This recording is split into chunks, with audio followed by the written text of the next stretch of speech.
chaque fois quand on se rencontrait avec une famille ou une personne, il nous laissait le numéro, il nous avait dit vous pouvez m'appeler pour faire traduction pour plusieurs questions. Si vous avez le souci, pour trouver une association, pour aller à droite, à gauche. Et maintenant, on fait pareil. On accompagne plusieurs familles, n'importe quelle origine. Surtout pour savoir leur langue. On parle deux langues, arménienne et russe. Et on fait traduction en français aussi. J'ai trouvé la France, c'est plus libre, plus... Parce que j'ai eu mon histoire arménienne, c'est quand on a eu les problèmes et plusieurs soucis, la France il nous a aidé pas mal de fois.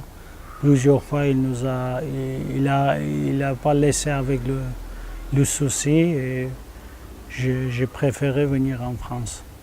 Il y a beaucoup de choses bien en France et on est très content pour ça.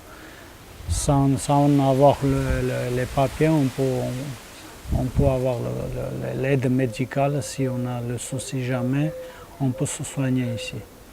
Et c'est quoi les difficultés à être sans papier en France? C'est très dur. C'est très dur. Je sais pas. Peut-être dans les autres pays plus dur, mais en France, pas trop compliqué, mais quand même on ne peut pas travailler, on peut pas... La petite, elle va à l'école.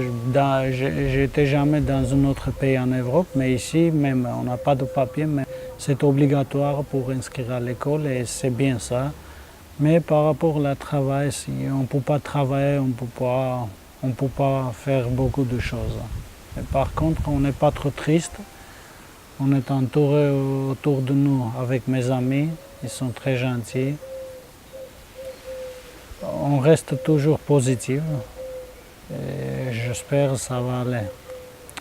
On croit qu'on va avoir les papiers, on peut faire les formations et pour pouvoir travailler et gagner la vie, pour plus aider les autres qui sont dans le même état.